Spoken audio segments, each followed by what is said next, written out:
meter, Edison record.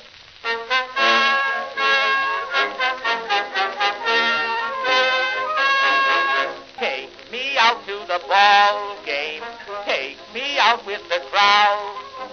Buy me some peanuts and cracker jack. I don't care if I never get back. Let me root for the home team. If they don't win, it's a shame. For it's 1, 2, 3 strikes, you're out at the old ball game. Hello, I'm State Representative Justin Simmons, and welcome to my legislative report. Today it is my absolute pleasure to be here at the Limeport Stadium in Limeport, Pennsylvania. We are truly cherished to have such a historical place in our district, and joining me today is Jim Schaefer, a volunteer with the Limeport Stadium who knows a thing or two about this stadium. First of all, how long has this stadium been here? The first game was played here in 1933, and it's in July sometime in 1933, and it went on, I don't know how many years. I think around 1950-51 is when it went out of commission, let's say. A team by the name of Limeport Milkmen played here in the East Penn League. So I assume the 80th anniversary is coming up. Is anything special going to be going on for the stadium? We're talking about that. It's our 80th year, and last week we hosted the Connie Mack State All-Star, or the state tournament, and it's their 60th anniversary. And supposedly the two organizations are trying to work something out for some kind of celebration. Great. Do you have any volunteers here, or are there full-time staffers? Everything is volunteered here. Unfortunately, a lot of us are getting up in age. We have one man that really spends a lot of time with outfield fences, weed whacking and cutting and what have you. He's 80-something. My brother, older brother, cuts outside, and he's 79. I'm 76 and do a lot of work in here. The guy that cuts the field on the outside is in his 70s. So we're looking for younger people. Tom Fulton and Jerry Mack, some of our younger guys, but Jerry is retired also. So we're all volunteered. Everything we do here is volunteer. There's no paid workers that here at all. You know, we work on we try to get contributions, and we have fundraisers from throughout the season. So that's how we keep it going. How many volunteers would you say you have? I think, well, we probably have 40 people on our membership, but volunteers we might limit it to 15 or 17, and unfortunately it's the same group of people that do everything, work outside, work inside, and do whatever. So going back to the historical aspect of this place, how exactly did this place get started? Mr. Howard Fegley, who owned the dairy across the street, I think the smokestack is still standing. He loved baseball so much, and during the Depression, or after the Depression, he decided he was going to build his own stadium, and he purchased the land. We're not sure whether he owned the land or purchased it, but he decided he was going to build his own stadium. He lived right as you're leaving the stadium, the big house on the right. It was his home, and he was a very, very generous person, but he built this according to the records we have. The lowest figure was $35,000 up to $75,000. Either one was very cheap by today's standards, you know, but there again it was just before World War II, you know, and after the Depression. So we have a ledger inside, and my dad was involved at that time of what were some of the workers that built it were paid, you know, and it was anywhere from 10 to 14 cents an hour, you know, and but I know my dad, I didn't grow up here, but I was born across the street. My dad said, well, Mr. Fegley called today and he wanted to know what the guys were doing tonight. And he said, nothing, why? Round them all up, the stadium needs cutting. So they would all bring their own reel mowers, and line up one way one week. Next week they'd go another direction. But they lined up, and of course, the more volunteers they had, the quicker they got it done. Is this a National Historic Spot? It isn't yet. We've been working on that for quite a few years. One man has spent a lot of hours, and it just seems like he's being, I don't know, put off by this group or that group, and it amounts to visit this man or talk to this number and what have you. But he's still working at it, and he's a volunteer that's near 80 also. So I'm sure there are many unique stories in the history of this ballpark. Is there one that stands out in your mind? I think there's actually two, and the fact that the stadium is kind of uphill in center field and left center, and people ask us why, and supposedly there's a giant boulder in center field about midway to the fence that couldn't be removed in those days, and so that's the reason for it's uphill, and I keep saying, if it was gone, if it was a flat field, it'd be another ballpark. The fact that it's uphill and it's makes our stadium unique. The other one is a man that played for Mr. Fegley years ago by the name of Alex Sabo, supposedly is the only man to hit a ball out of the center field, over the center field fence. Now that is 485 feet away, and wow. I know it's true because I measured it.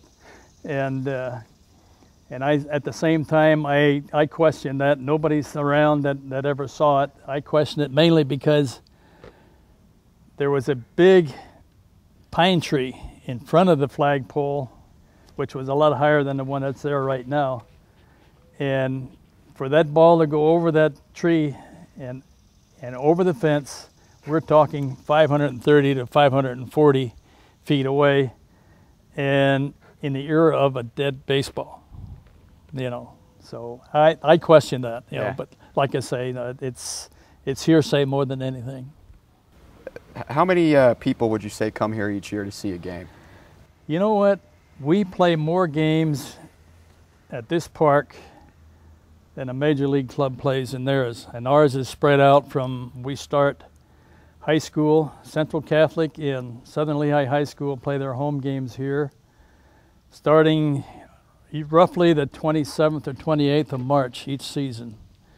And it runs until now. Our local club is playing a playoff game right now in the Blue Mountain League tonight. But we have hosted the Colonial League playoffs. We've had district playoff games, and just recently we completed hosting the Connie Mack State tournament. Mm-hmm. And that's a course of 23 games I think we had in 10 days. Wow. So, wow. It means a bunch of us spending a lot of time here. One Saturday we had 4 games. The next day on a Sunday we had 5 games. So it's, I would guess, I know one year it was 103 games that we played here. So that's 21 more than they play in a major league ballpark. So. Is it true that a number of movies have been filmed here? We've had a couple movies filmed here. One was a film called Rounding First, and it involved little kids more than anything, and we saw it. We have copies of it, but it didn't really go anywhere. And there was another movie that I can't recall what the name of it was, and nobody's ever heard anything about that. But there were 2 movies shot here. Anything that the state of Pennsylvania could do that could possibly help this facility? Well, like I said, we are always looking for volunteers to help out here, and I remember having hoagie sales once a month over the years when we took over this place, and we no longer do that because our older members would come in with 150 to 170 hoagies for sale that try to make that day. I remember making 2,000 hoagies at a time, and we'd make about $2,000 on that, but we did that on a regular basis, and we don't have the people now to do that. We're looking for, every once in a while we have people contributing, to our cause, and we do charge for teams to play here, and of course additional fee if they use the lights at night. So we're making it. Let's put it that way. You know, but it's a case of volunteers doing a lot of things to keep it going. Any are there any events on the horizon coming up to benefit the ballpark? Well, the best one was the Connie Mack State Tournament. We did well. What we do with that is donate the ballpark, the lights included, for the tournament, and we charge the fans to get in, which is by today's standard, it's almost giving it away at $2 a piece to come in, and a student will get in for $1, you know, and kids under 10 for nothing.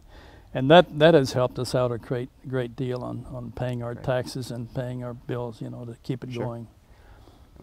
Anything you'd like to add about Limeport Stadium? Anything you think that the people Well, you should know, it's very unique, and as we look out over the left field fence, there's cornfields, and my daughter still calls it our field of dreams, you know, and what's really nice is the fact that early in the game at nighttime, maybe 7:30, 8 o'clock, the deer will wander down from out of the woodlands up there and walk through the field there, and of course people can't believe that, what they're seeing, but it's our field of dream. My wife says I spend too much time here, but I tell everybody if I didn't want to be here, I wouldn't be.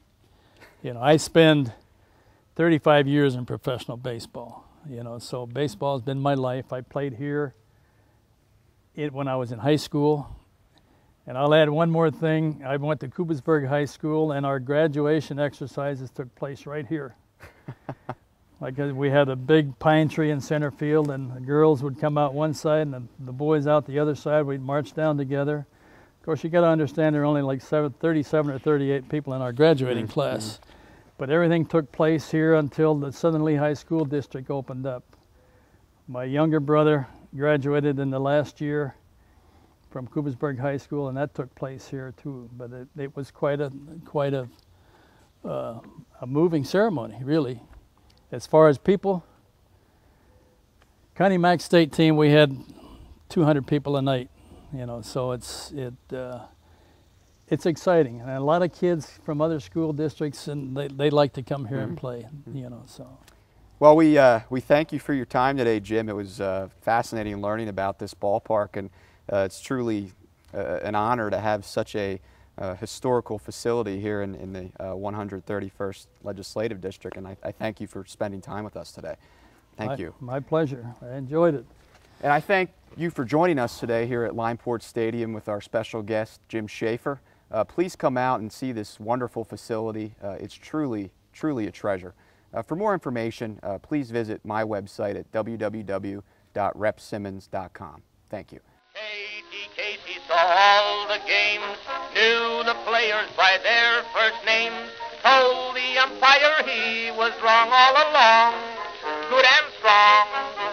When the score was just 2-2, Casey knew what to do, just to cheer up the boys he knew. He made the gang sing this song. Take me out to the ball game, take me out with the crowd. Buy me some peanuts and Cracker Jack. I don't care if I never get back. Let me root for the home team. If they don't win, it's a shame. For it's 1, 2, 3 strikes, you're out at the old ball.